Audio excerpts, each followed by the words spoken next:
The evidence will reveal that this voice recording, Michael Jackson, highly under the influence of unknown agents, with Dr. Murray evidently sitting nearby, evidently observing, but recording on his iPhone. Some things are recorded so that no one will ever hear them. In the final weeks of Michael Jackson's life, several recordings were made, and they were kept hidden for years. When they finally leaked out, they did not match the story the public had been handed. What they reveal is quiet and disturbing, and by the end of this, the way he died may feel very different to you. The tape that was never meant for us. On the 10th of May, 2009, Conrad Murray reached for his iPhone and quietly hit record while Michael Jackson lay beside him, drifting in and out of a chemical haze. Michael had no idea it was happening. He was a man who guarded his privacy like a vital organ, and here was his own doctor capturing him at his most exposed and broken, without a word of warning. The voice on that recording does not sound like the king of pop. It sounds like someone fighting to stay above water. The words come slow and thick, dragging across each other, and there are long pauses where you can almost feel him sliding under. Yet through all the fog, he keeps reaching for one idea, again and again, like a man holding on to the last thing that still matters to him. "We have to be phenomenal," he says. "When people leave my show, I want them to say, 'I've never seen nothing like this in my life.'" He talks about Elvis and the Beatles and how they never managed what he was planning. And then he says the thing that breaks the people who hear it. He says he is going to take that money and build the biggest children's hospital in the world because he understands those kids in a way most adults never could. Then comes the line that tells you everything about the man under the legend. "I love them because I didn't have a childhood," he says. I had no childhood. I feel their pain. I feel their hurt." He names his own songs, "Heal the World," "We Are the World," "Will You Be There?" and explains where they came from. "These are the songs I've written because I hurt," he says. "You know, I hurt." When this recording was finally played inside a Los Angeles courtroom in the autumn of 2011, the room went still. Jurors looked down at their hands. Some of the people who had known Michael could not stay in their seats. The prosecutor did not need to add drama on top of it. He let the dead man's voice fill the room, because that voice was already making the argument for him. That tape is the reason we know what Michael's final weeks sounded like from the inside. It is the closest thing we have to him narrating his own ending without realizing it. And it points straight at the last place anyone saw him fully alive, standing center stage under a wall of light, somehow convincing everyone around him that he had all the time in the world. Because 45 days after that recording was made, Michael walked into an arena for one last rehearsal, and the people inside that building still swear they watched him come back to life. The last night under the lights. The 24th of June, 2009, was supposed to be an ordinary working night. Michael arrived at the Staples Center in the early evening, around 5 o'clock, and for a while he did what he often did, hanging back and watching and letting the energy in the room build. He did not start moving until close to 9. The crew had grown used to this rhythm, and they were grateful for any rhythm at all, because the weeks before had been frightening. Only days earlier, the man could barely hold himself upright. He had been shivering under blankets, being fed by hand, losing his place in songs, vanishing somewhere deep inside himself. The people who loved him were scared in a way they did not know how to talk about. The director, Kenny Ortega, had been watching his friend dissolve in front of him and feeling powerless to stop it. And then, on this night, something shifted. The trembling man from the week before was gone. Michael moved through Earth Song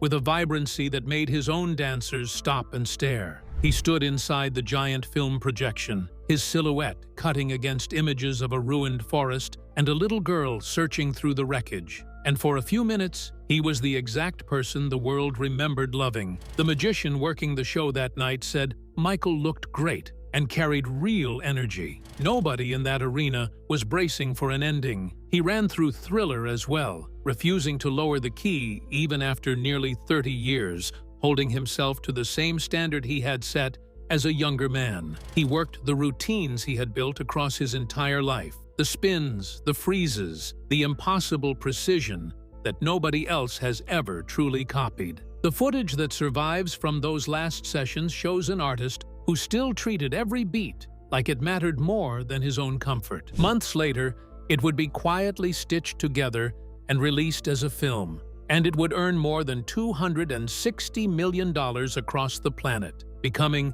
the highest-grossing concert documentary anyone had ever made. People lined up around the block to watch a ghost dance. They wanted to believe, even for 2 hours in a dark cinema, that he was still here and still capable of all that magic.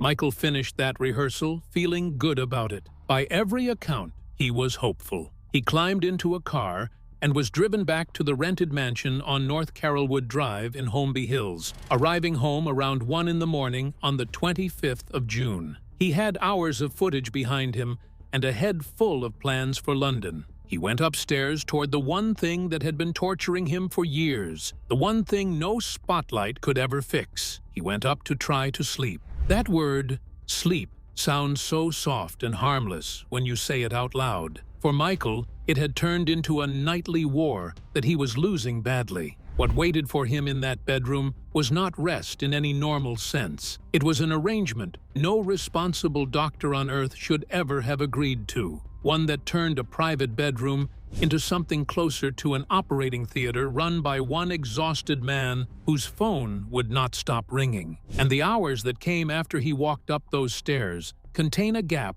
that nobody has ever been able to fully explain. The hours nobody counted.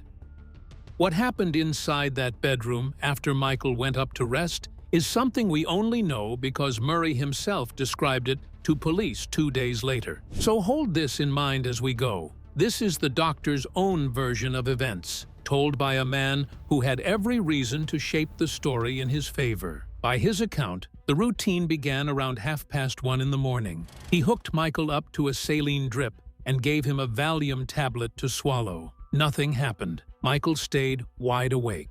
So Murray pushed 2 milligrams of lorazepam slowly into his veins. Still, nothing has changed. An hour crawled past, and the most famous insomniac alive lay there in the dark, fully alert, quietly begging for the rest that would not come. Around 3 in the morning, Murray gave him midazolam, another sedative. Michael drifted off for maybe 10 or 12 minutes, and then his eyes opened right back up. Think about how cruel that is. His body was being flooded with one powerful illegal substance after another, the kind of cocktail that would knock most people unconscious for half a day, and he could not hold on to sleep for even a quarter of an hour. Around 5, he received more lorazepam. Around 7:30, more midazolam. The night was bleeding into morning, and nothing was working. By 20 to 11, Michael had reached the edge of desperation. He kept pleading with words that paint the whole tragedy in a single breath. "I've got to sleep, Dr. Conrad,"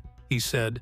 "I have these rehearsals to perform. I must be ready for the show in England. I cannot function if I don't get to sleep." He was not chasing a high or an escape.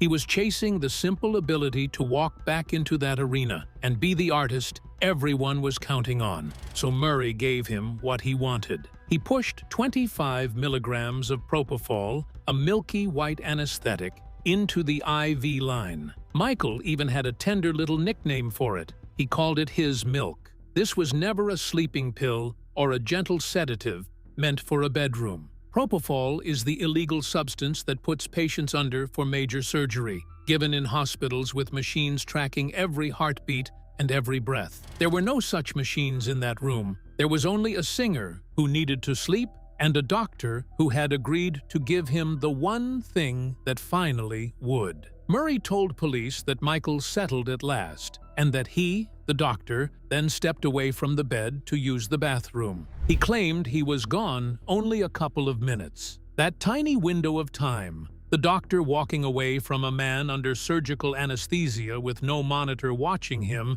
is where the entire case would eventually turn. He also told investigators he had been giving Michael propofol almost every night for around 6 weeks, that he had grown worried about it, and that he had even tried to wean him off it in the days before. Whether any of that is true or simply a story built for the police, no one can say with certainty. What we do know is that when Murray finally came back to that bed, the man he was being paid a fortune to keep alive was no longer breathing. And what he chose to do in the minutes after that discovery is the part that turned a medical tragedy into a criminal one. Because before he made certain that help was coming, before a single ambulance had been called, the doctor turned his attention to something else entirely. He started cleaning up the room. There was another man inside that house who watched him do it. And years later, that man would sit in a witness box and describe an instruction so chilling that it changed the way the world saw Conrad Murray. The bag on the nightstand. The man's name was Alberto Alvarez, and he ran Michael's security. When the panic broke out in that house, he was the first to make it up the stairs and into the bedroom. And what he found there has stayed welded to his memory ever since. He saw Michael lying on the bed, eyes and mouth slightly open, completely motionless. He saw Murray leaning over him, pressing down on his chest, trying to perform CPR. And right away, something was wrong with that picture, even to a man with no medical training. The doctor was doing chest compressions on a soft mattress. Anyone who has ever sat through a basic first aid class knows compressions only work on a hard surface, because a soft bed swallows the force and gives the heart nothing to push against. The most basic rule of saving a life was being broken in real time by the one person in the room qualified to know better. But the detail that truly breaks people came next. As Alvarez stepped forward, Michael's children appeared in the doorway behind him. Harris and Prince had been pulled toward the chaos. They were looking straight at their father lying lifeless on that bed. Harris let out a scream that Alvarez has never been able to forget. She cried out for her daddy. One of the other guards later said she had collapsed onto the floor, balled up and sobbing. Murray's response was to say, "Do not let them see their dad like this," and the children were quickly ushered out. Now hold tightly onto what should have happened next. A man is not breathing. His children are screaming in the hallway. Every second is the difference between life and death. The only sane priority in the universe is getting an ambulance to that house as fast as humanly possible. That is not what happened. Alvarez testified that Murray turned to the nightstand, started gathering up vials of medication, handed them across, and said, "Here, put these in a bag." Then there was the IV bag, and tucked inside it, hidden away, was a slit-open saline bag with a bottle of propofol concealed within it. Alvarez put that into another bag too, on the doctor's instruction.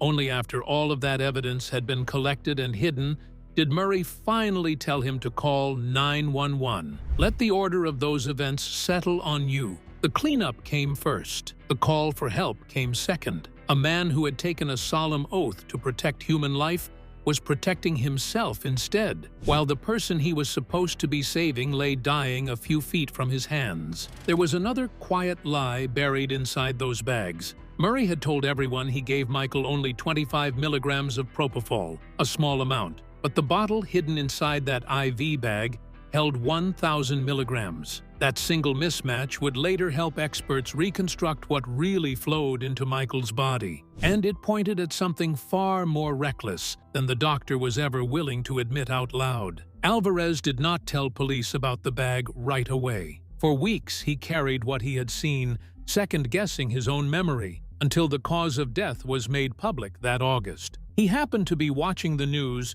when he recognized one of those bags from the bedroom on his television screen, and something locked into place inside him. He understood he had been folded into a cover-up without ever fully grasping it in the moment, and he came forward with the truth. When the defense later tried to argue there was not enough time to hide vials before calling for help, that it would have been impossible, Alvarez did not flinch. He looked at them and calmly said he was very efficient. By the time that 911 call finally went out, the clock had already been running against Michael for far longer than anyone in that house was willing to admit. And the recording of that call captures a desperation that arrived minutes too late to change a thing. The call that arrived too late.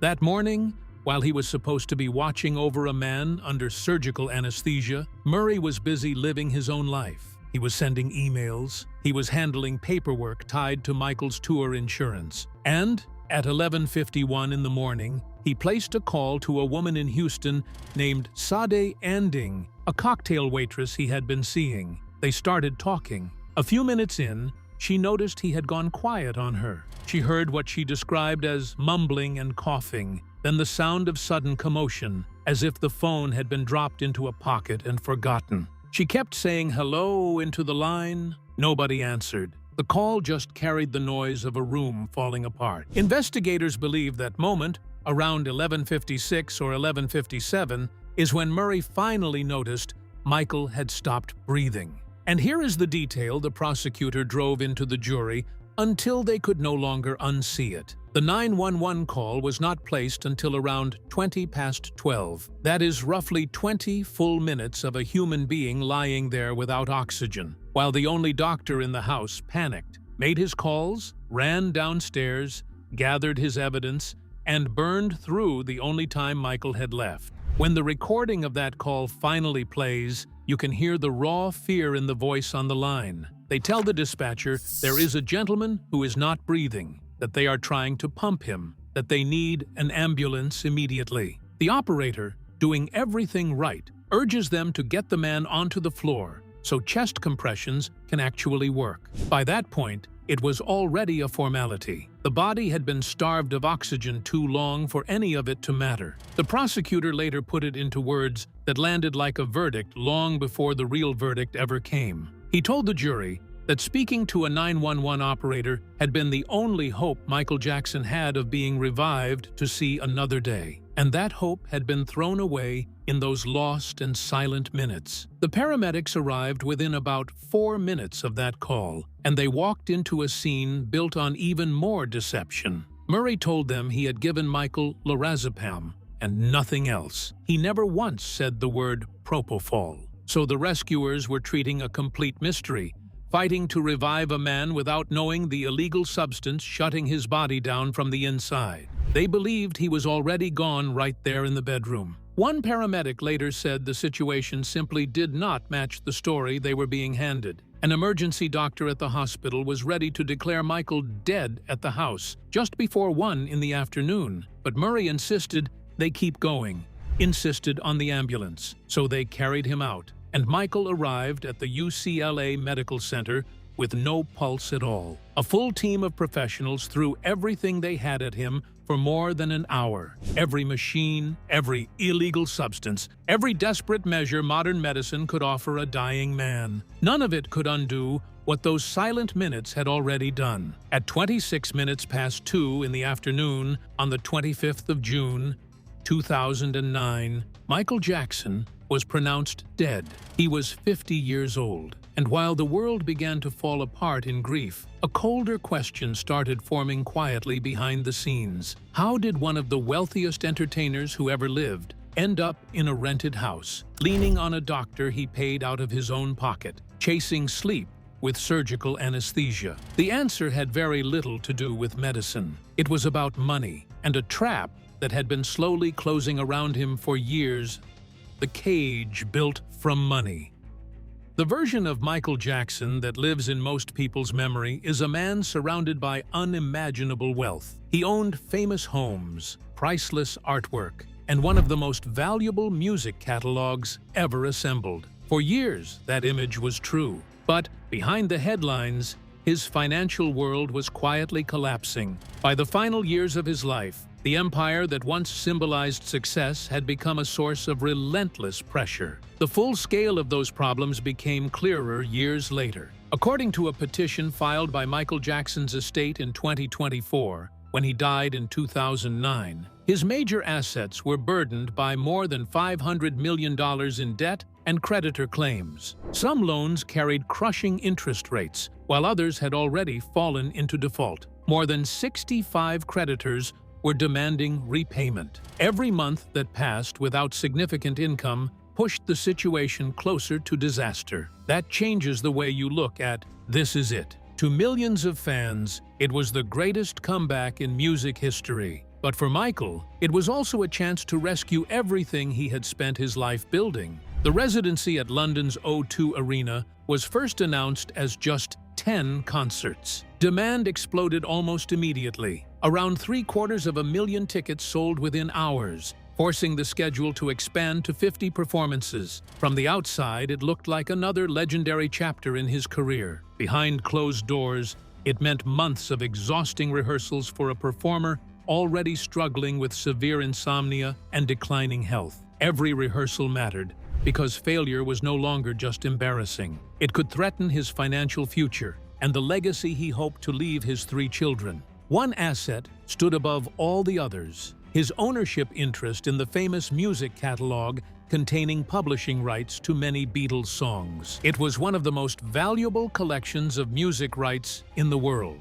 Protecting that investment meant finding a way through the financial crisis, making the concerts feel less like a choice and more like a necessity. That is where Dr. Conrad Murray entered the picture. Murray was a respected cardiologist, but he was facing serious financial problems of his own. Court records showed he owed hundreds of thousands of dollars and had previously filed for bankruptcy. Michael personally wanted Murray to accompany him during preparations for the tour, and a proposed agreement reportedly offered him $150,000 every month. The irony is impossible to ignore. The contract was never formally completed, and Murray later said he was never paid under it. Even so, he closed his practice and devoted himself entirely to caring for Michael. Prosecutors later argued that Murray repeatedly administered the powerful anesthetic propofol in Michael's bedroom under unsafe conditions, comparing his actions to playing Russian roulette with his patient's life. After Michael's death, Catherine Jackson sued concert promoter AEG Live, arguing the company shared responsibility because it had hired Murray. The trial lasted nearly 5 months in 2013, but the jury ultimately ruled that AEG Live was not legally negligent because Murray held a valid medical license when he was hired. So the man who once appeared to have everything died carrying enormous debt, preparing for 50 concerts that had become a financial lifeline. And at the center of it all stood a doctor with financial troubles of his own, whose decisions would ultimately become the focus of one of the most closely watched trials in entertainment history. What the recordings finally proved. When Conrad Murray went on trial in the autumn of 2011, the prosecution did not waste a moment on cheap theatrics. They put up a photograph of Michael lying dead on a hospital gurney, then played that slurred recording, the one where he dreams out loud about a children's hospital in a voice that no longer sounds like his own. The contrast did all the work for them. Here was the man as he truly was, and here was what had been done to him. Then the experts walked the jury slowly through the science, and the science was merciless. A propofol specialist named Stephen Schaefer set up an IV drip right there in the courtroom to show everyone how it worked. He took apart the defense theory that Michael had somehow administered the fatal dose to himself, calling that idea, in blunt terms, crazy. A sleeping man, he explained, cannot inject himself. He believed Murray had set up a propofol drip from that large bottle and simply walked away from it. His final line cut straight to the bone. He said Murray was responsible for every drop of propofol in that room and every drop of lorazepam in that room. The director, Kenny Ortega, took the stand and could barely keep himself together. He described the friend he had watched fall apart during those final rehearsals, the man wrapped in blankets and shivering and unable to perform, and he reached for a phrase that gutted everyone listening. He said Michael had seemed like a lost boy. On the night of the worst collapse, Ortega had written to the promoter pleading for a psychiatrist, warning them about strong signs of paranoia and anxiety in his friend. He had seen the danger coming and tried to raise the alarm. And the very man whose job was to protect Michael had told him to stop playing amateur doctor. The judge, Michael Pastor, had clearly heard more than enough by the time sentencing arrived. He looked at that secret recording in a completely different way than anyone else in the room had. He called it Murray's insurance policy, a file deliberately designed to capture a vulnerable patient at his lowest possible point for the doctor's own benefit. He spoke about a recurring pattern of deceit and lies running through the whole case, and he gave the entire affair a name that has stuck to it ever since. He called it Money for Medicine Madness, the betrayal of a sacred oath traded away for money and fame and prestige. He noted that Murray showed no real remorse at all, only outrage aimed at the dead man, and he handed down the maximum sentence of 4 years. Murray would serve less than 2 of those years before being released early because of prison overcrowding. He lost his license to practice in California, and from behind bars he gave interviews insisting he was a scapegoat, a good man caught in the wrong place at the wrong time, betrayed by everyone around him.